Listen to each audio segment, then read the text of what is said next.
میں بار بار بیان میں ایک بات کہتا ہوں کہ کافر کے پروپیگنڈے سے متاثر نہیں ہونا چاہیے، اس کے لیبل سے متاثر نہیں ہونا چاہیے۔ وہ عنوان بہت اچھے لگاتا ہے، زہر کسی کو کھلانے کے دو طریقے ہوتے ہیں، ایک یہ کہ آپ یہ بتائیں کہ یہ زہر ہے، کھا لو۔ دنیا میں کوئی بھی بے وقوف وہ زہر نہیں کھائے گا۔ ایک طریقہ یہ ہوتا ہے کہ اس کو آپ شوگر کوٹڈ کرو، لڈو میں بند کر کے دے دو آپ، تو وہ لڈو سمجھ کے کھا جائے گا اس کو، اور شروع میں اس کو مزہ بھی بہت آئے گا، تو آدھا پونے گھنٹے کے بعد جا کے پتا چلے گا کہ میرے ساتھ ہوا کیا ہے۔ اللہ تعالیٰ ہمیشہ سے یہ چاہتے ہیں کہ میں انسانوں کو انسانوں کی غلامی سے نکالوں، اور کس کی غلامی میں لے کر آؤں؟ خدا کی غلامی میں، اللہ کی غلامی میں۔ اس کے لیے اس نے پیغمبروں کو بھیجا۔ لہذا خوب اچھی طرح سمجھ لو، آزاد زندگی صرف اسی کی ہوگی جو پیغمبروں کو فالو کرے گا، اس کے علاوہ کسی کی زندگی بھی آزاد نہیں ہے۔ آج جو دنیا میں سیاسی حالات ہیں، دنیا برائی کو اچھائی کہہ رہی ہے اور اچھائی کو برائی کہہ رہی ہے۔ غزہ کی پٹی میں چند لاکھ لوگ رہتے ہیں اور وہ حملہ کرتے ہیں اسرائیل پر، اور جواب میں اسرائیل غزہ پہ حملہ کرتا ہے۔ دنیا کی آنکھوں میں دھول جھونکی جا رہی ہے، اور کہا جا رہا ہے پہل کس نے کی ہے؟ مغربی میڈیا جو ظلم دکھا رہا ہے نا اس وقت فلسطین میں جو ظلم ہو رہا ہے، حالانکہ وہ بہت کم دکھا رہا ہے، وہی انسان کے ہوش اڑانے کے لیے کافی ہے۔ کس طرح معصوم بچوں کو قتل کیا جا رہا ہے۔ جب آپ ان لوگوں سے پوچھتے ہیں کہ یہ اسرائیل کیا کر رہا ہے، تو جواب میں کہتے ہیں کہ پہل کس نے کی ہے۔ شاعر کا ایک شعر ہے نا، وہ قتل بھی کرتے ہیں تو چرچا نہیں ہوتا، ہم آہ بھی کرتے ہیں تو ہو جاتے ہیں بدنام۔ یہ پہل غزہ کی طرف سے نہیں ہوئی ہے، یہ فلسطینیوں کی طرف سے نہیں ہوئی ہے۔ ہم نے دنیا میں بڑے بڑے منجن بکتے ہوئے دیکھے ہیں۔ مجھے افسوس اس پر ہوتا ہے، ہماری کرکٹ ٹیم انڈیا میں جب اس نے فلسطینیوں کے حق میں آواز اٹھائی تو بہت سے ہندوؤں نے ان کے خلاف احتجاج کیا۔ ساری دنیا کو معلوم ہے کہ اس جنگ میں صحیح کون ہے اور غلط کون ہے، ساری دنیا کو 2 اور 2 4 کی طرح معلوم ہے یہ بات۔ لیکن دنیا کی وہ عظیم طاقتیں جو صبح و شام ہمیں تہذیب سکھاتی ہیں، ہمیں دہشت گرد کہتے ہیں، ہمیں دنیا کا امن خراب کرنے والا کہتے ہیں، بار بار ہمیں تانا دیتے ہیں کہ اسلام تلوار سے پھیلا ہے، بار بار ہمیں دہشت گرد، اور چیکنگ کتنی ہوتی ہے جو کوئی پاکستانی یا کوئی مسلمان جاتا ہے ان کنٹریز میں، اتنی زیادہ چیکنگ ہوتی ہے۔ آپ 40-50 سالوں کی تاریخ اٹھا کے دیکھو، آپ کو پتا چلے گا کہ یہ بڑی طاقتیں کیسے دنیا کی آنکھوں میں دھول جھونکنے کی کوشش کرتی ہیں۔ اتنا زبردست طریقے سے جھوٹ بولا جاتا ہے، اتنا زبردست، اور ایسا پروپیگنڈا کیا جاتا ہے کہ لوگ اس جھوٹ کو سچ سمجھنا شروع کر دیتے ہیں۔ مجھے اکثر ایک بات یاد آتی ہے جو میں اکثر اپنے بیانات میں بھی کہتا رہتا ہوں کہ اللہ تعالیٰ نے جو قیامت بنائی ہے نا، آخرت، بہت سے لوگ قیامت کے منکر ہیں نا، وہ کہتے ہیں مر کے مٹی ہو کے ختم ہو جاتے ہیں۔ سوال پیدا ہوتا ہے کہ دنیا میں اتنا کچھ غلط ہو رہا ہے کہ اگر اللہ نے انسانوں کو مار کے مٹی کر کے ختم کرنا تھا اور حساب و کتاب کا کوئی دن نہیں ہے، پھر معاذ اللہ سے بڑا دنیا میں کوئی ظالم نہیں ہے۔ پھر سب سے بڑا الزام اس خدا پہ ہے جس نے اس کائنات کو بنایا، کہ اللہ دنیا میں مظلوموں کو پوچھنے والا کوئی نہیں ہے، تو آخرت میں بھی اگر حساب نہیں ہے تو پھر اللہ میں اور آج کی بڑی طاقتوں میں، ظالم حکمرانوں میں فرق کیا ہو گیا؟ بتاؤ دنیا میں پورا حساب ہوتا ہے کیا؟ بولو بھائی، ہوتا ہے کیا دنیا میں پورا حساب؟ جنرل مشرف کی بہت ساری باتیں جن سے ہم متفق نہیں، کچھ باتیں بڑی خاندانی کر گیا وہ، کچھ غلط لوگ بھی صحیح باتیں کر جاتے ہیں نا۔ جنرل پرویز مشرف مرحوم کی پالیسیاں، ان پالیسیوں نے پاکستان کو فائدے کے بجائے نقصان پہنچایا۔ کچھ باتیں بڑی خاندانی کر گئے جنرل مشرف۔ جب امریکہ نے دباؤ ڈالا نا کہ آپ اڈے دو اور ہم نے افغانستان پہ حملہ کرنا ہے، جنرل مشرف کی چاہت نہیں تھی اڈے دینا۔ کس کی چاہت ہوگی کہ ہم اپنے ملک میں کسی آرمی کو گھسنے دیں؟ مشرف نے ایک بات کہی، اس وقت میں نے براہ راست وہ تقریر سنی کہ یہ دنیا ڈنڈے کی زبان سمجھتی ہے، جس کے پاس ڈنڈا ہے اس کی بات سنی بھی جائے گی، سمجھی بھی جائے گی، اور اس کو فالو بھی کیا جائے گا۔ یعنی اس نے بزبان حال کہہ دیا کہ ڈنڈا آپ کے پاس ہوگا، پاور ہوگی، طاقت ہوگی، تو پھر آپ جو کہو گے وہ صحیح ہے، باقی سب کیا ہے؟ غلط۔ آج دنیا نے ڈنڈے کے زور سے منوا لیا ہے دنیا سے کہ جس کو ہم صحیح کہہ رہے ہیں وہ صحیح ہے، دلائل کی دنیا میں جانے کی ضرورت نہیں ہے۔ اس وقت دنیا میں دو بڑی طاقتیں ہیں جو اس وقت تیسری ورلڈ وار کی طرف دنیا کو لے کے جا رہی ہیں۔ آپ کو پتا ہے پہلی جنگ عظیم میں کتنے لوگ ہلاک ہوئے، دوسری جنگ عظیم میں کتنے لوگ ہلاک ہوئے، اور اب جب تیسری جنگ عظیم ہوگی تو ہلاکتوں کا جو ریشو ہوگا، میں سمجھتا ہوں آدم علیہ السلام کے زمانے سے لے کر اب تک دنیا میں جتنی ہلاکتیں ہوئی ہیں وہ ایک طرف ترازو کے ایک پلڑے میں رکھتے ہیں آپ، اور یہ تیسری جنگ عظیم جو اسرائیل کی وجہ سے ہونے جا رہی ہے اس میں جو ہلاکتیں ہوں گی وہ تمام ریکارڈ توڑ دیں گی، اور اس کا ذمہ دار برطانیہ، امریکہ اور اسرائیل ہوگا، جو دنیا میں سب سے زیادہ تہذیب کے ٹھیکے دار سمجھے جاتے ہیں۔ اس لیے میرے سامنے یہ نہ کیا کرو گورے کے اخلاق بہت اچھے ہوتے ہیں، تھینک یو سے بات شروع کرتا ہے، تھینک یو پہ ختم کرتا ہے۔ یہ ان کا تھینک یو قیامت کے دن ان کو خدا کے عذاب سے نہیں بچائے گا۔ ہمارا وہ شخص جو گالی سے بات شروع کر کے گالی پہ ختم کرتا ہے، خدا کی قسم ان سے اچھا ہے۔ وہ دنیا میں وہ ظلم اور بربریت نہیں کرتا جو یہ لوگ کر رہے ہیں۔ بہت آج نا ایٹیٹیوڈ ان کے اخلاق، ان کی سڑکیں، ان کے روڈ، او بھائی دنیا کا خون چوس رہے ہیں یہ، اس اخلاق کا کیا کر رہے ہیں آپ نے؟ عراق میں جو بھوک سے بچوں کو مارا ہے وہ کس نے مارا ہے؟ مسلمانوں نے مارا ہے یا ان 27 اتحادیوں نے مارا ہے؟ وہ عراق اب تک اپنے پاؤں پہ کھڑا نہیں ہو پایا ہے۔ اس تباہی کا جو سینکڑوں بچے یونائٹڈ نیشن کی رپورٹ کے مطابق عراق میں بھوک سے مرے ہیں، ان کا ذمہ دار سعودی عرب ہے، پاکستان ہے، یا وہ 27 اتحادی ممالک ہیں جو سارے غیر مسلم کنٹریز ہیں جنہوں نے 27 ملکوں نے مل کے عراق پہ حملہ کیا تھا اور جھوٹا الزام لگایا کہ ان کے پاس کیمیکل ہتھیار ہے۔ اب بھی دنیا کو اگر ہوش نہیں آتا اور کفر کی حقیقت سمجھ میں نہیں آتی ہے، ہمارے لبرل اور سیکولر طبقے کو جو صبح و شام ان کے گن گاتے ہیں، تو پھر آپ کو اس کا اللہ کے سامنے حساب دینا پڑے گا۔ آج کے جو اخلاق ہیں نا دنیا میں، ان کی کیا ویلیو ہے؟ باپ پر 1 روپیہ خرچ نہیں کرنا، ماں کے لیے، ابا کے لیے اولڈ ہاؤس، اور اماں کے لیے کیا ہے؟ بولتے کیوں نہیں بھائی؟ اولڈ ہاؤس ہے۔ کبھی لڑتے نہیں ابا سے، کبھی لڑتے نہیں اماں سے۔ اس سے اچھا وہ بچہ ہے جو کبھی کبھار ابا سے لڑ بھی لیتا ہے، اماں سے لڑ بھی لیتا ہے، لیکن اسے پتا ہے کہ میں نے آخری دم تک ان بوڑھے ماں باپ کو اپنے سے جدا نہیں کرنا۔ وہ لڑکے توبہ استغفار کر لیتا ہے، وہ زیادہ بہتر ہے۔ دیکھنے میں یہ بدتمیز لگے گا آپ کو، خدا کی نظر میں اس کا مقام اس سے زیادہ ہے جو تمیز دار ہے۔ اس تمیز کا کرنا کیا ہے آپ نے؟ کہاں گئی وہ عالمی طاقتیں؟ کہاں گئے وہ تہذیب کے ٹھیکیدار جو ہمیں تہذیب سکھاتے ہیں؟ ساری دنیا ایک بات جانتی ہے کہ 18ویں 20ویں صدی سے پہلے مکمل فلسطین یہ کس کے پاس تھا؟ بولو بھائی، یہ عربوں کے پاس تھا، مسلمانوں کے پاس تھا، ایک عرب کنٹری تھا۔ کون سے لا اور کون سے قانون کے تحت اس کو یہودیوں کے حوالے کیا گیا؟ زیادہ لمبی بحث نہ کیا کریں، اسے کہیں ماضی کی طرف جاؤ۔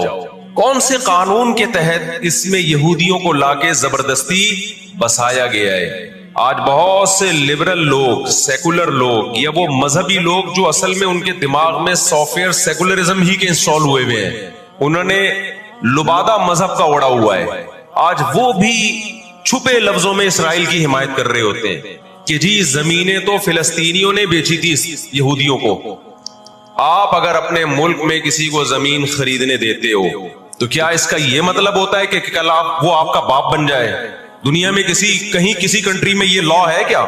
آپ نے اجازت دی اپنے پڑوس میں آ کے کسی شخص کو رہنے کی، کل اس نے آپ کے مکان پہ بھی قبضہ کر لیا، کل اس نے اپنی ریاست کا اعلان کر دیا۔ دنیا میں کہیں بھی اس بات کو تسلیم کیا جائے گا؟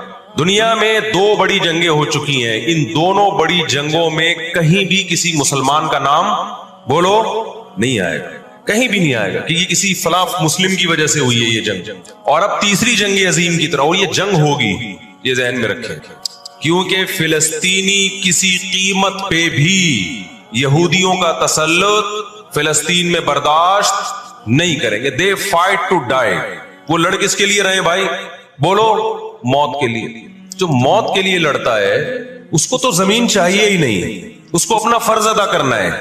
بھائی نہیں ہو سکتا، یہ نہیں ہو سکتا۔ اگر آپ فلسطینیوں کو دبانے کی کوشش کرو گے کہ جنگ کے زور سے ہم ان کو دبا کے ان پہ تسلط قائم کر لیں، تو 60-70 سال سے زیادہ عرصہ ہو گیا جنگ کے ذریعے ان پہ کنٹرول کرنے کی۔ اب تک کنٹرول، یہ 60 سال کا عرصہ بہت ہوتا ہے۔ اور اس میں آپ یہ نہ دیکھیں کہ چند یہودی تھے، چند ہزار یا چند لاکھ، اس کے پیچھے بہت بڑی طاقت جس کو امریکہ کہا جاتا ہے، اس طاقت کا بھرپور استعمال، اس کی مکمل سپورٹ کے بغیر کے باوجود بھی اب تک فلسطین پر مکمل کنٹرول نہیں ہوا ہے۔ انہیں کیا مل رہا ہے ان فلسطینیوں کو؟ بھائی آج وہ اسرائیل کے سامنے ہتھیار ڈال دیں، اسرائیل ان کو نیشنلٹی بھی دے گا، اسرائیل وہ لگژری لائف ان کو دے گا جو جس کا میں اور آپ تصور بھی نہیں کر سکتے، وہ لگژری لائف دے گا ان کو، لیکن وہ کسی قیمت پہ بھی آمادہ نہیں ہو۔ تو افسوس ہمیں اس پر ہوتا ہے کہ جب ہم نیٹ پہ دیکھتے ہیں نا انڈیا ساتھ دے رہا ہے اسرائیل کا، اوپر سے کچھ بیان داغ دیتے ہیں تھوڑے سے فلسطینیوں کے حق میں تاکہ لوگوں کی تھوڑی سی ہمدردی ہمیں ملے، پس پردہ مکمل کس کو سپورٹ کر رہا ہے؟ اسرائیل کو۔ امریکن نیوز چینل بھی اوپر سے بیان دے دیتے ہیں فلسطین میں ظلم ہو رہا ہے، ہم نے اس کو روکنا ہے، مکمل سپورٹ کس کو کر رہا ہے؟ امریکہ، اسرائیل۔ اور برطانیہ تو ہے ہی اس فساد کی بنیاد رکھنے والا، رپورٹیں تو بی بی سی بھی پیش کر رہا ہے فلسطینیوں کے حق میں، لیکن جو ریاست بی بی سی کی مالک ہے وہ سپورٹ کس کو کر رہی ہے؟ اسرائیل۔ دیکھو ہم نہ یہودی کے خلاف ہیں، نہ عیسائیوں کے خلاف ہیں، نہ ہندوؤں کے خلاف ہیں، نہ سکھوں کے خلاف ہیں۔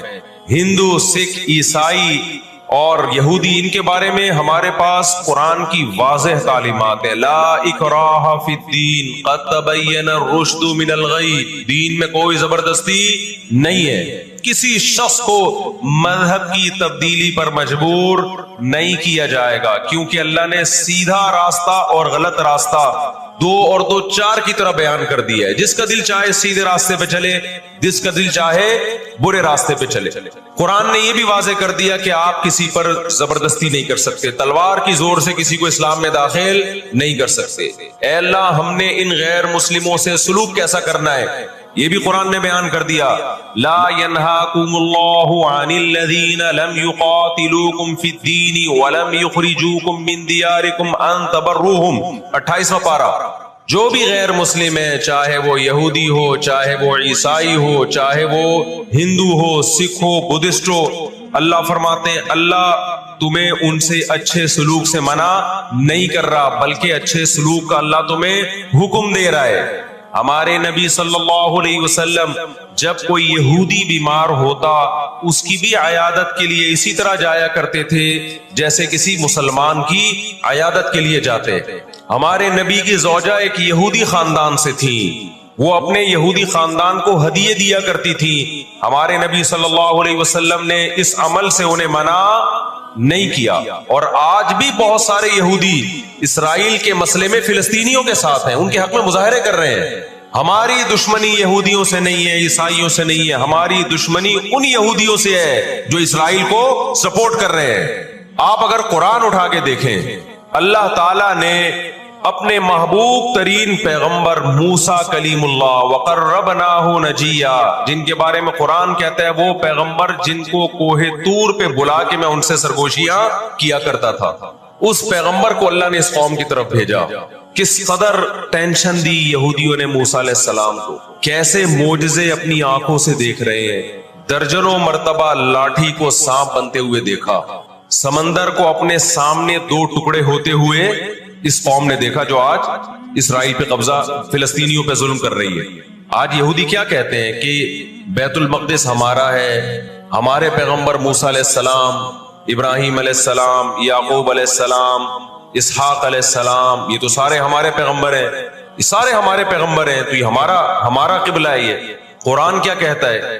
آپ سورہ بنی اسرائیل اٹھائیں، وَقَضَيْنَا إِلَىٰ بَنِي إِسْرَائِيلَ فِي الْكِتَابِ لَتُفْسِدُنَّ فِي الْأَرْضِ مَرَّتَيْنِ وَلَتَعْلُنَّ عُلُوًّا كَبِيرًا فَإِذَا جَاءَ وَعْدُ أُولَاهُمَا بَعَثْنَا عَلَيْكُمْ عِبَادًا لَنَا أُولِي بَأْسٍ شَدِيدٍ فَجَاسُوا خِلَالَ الدِّيَارِ وَكَانَ وَعْدًا مَسْئُولًا ثُمَّ رَدَدْنَا لَكُمُ الْكَرَّةَ عَلَيْهِمْ وَأَمْدَدْنَاكُمْ بِأَمْوَالٍ وَبَنِينَ وَجَعَلْنَاكُمْ أَكْثَرَ نَفِيرًا إِنْ أَحْسَنْتُمْ أَحْسَنْتُمْ لِأَنفُسِكُمْ وَإِنْ أَسَأْتُمْ فَلَهَا فَإِذَا جَاءَ وعد الآخرة ليسوءوا وجوهكم وليدخلوا المسجد كما دخلوه أول مرة وليتبروا ما علوا تتبيرا. اللہ کہتے ہیں ہم نے تمہیں 2 چانس دیے بیت المقدس میں، 2 چانس، 2 دفعہ ہم نے تمہیں بیت المقدس پہ غلبہ عطا کیا، لیکن جب تم نے بدعمالی کی، تم اپنی تاریخ اٹھا کے دیکھو، 2 دفعہ تمہاری بیت المقدس میں دھنائی ہوئی ہے، 2 دفعہ تمہاری پٹائی ہوئی ہے بیت المقدس میں، اور وہ تمہاری بدعمالیوں کی وجہ سے ہوئی ہے. تو یہودیوں کے ہاتھ سے جو بیت المقدس نکلا ہے وہ ہماری وجہ سے نہیں نکلا، وہ کس کی وجہ سے نکلا ہے؟ ان کی اپنی ناشکریاں اور اپنی بدعمالیوں کی وجہ سے نکلا ہے. اللہ نے پھر عیسائیوں کو غلبہ عطا کیا بیت المقدس پہ. دنیا میں 3 مسجدیں ایسی ہیں جو اللہ کی نظر میں بہت مقدس ہیں، اور ان پر حکومت کرنے کا حق، کنٹرول کرنے کا حق اسی کو ہے جو اللہ کے دین برحق کو ماننے والے ہیں.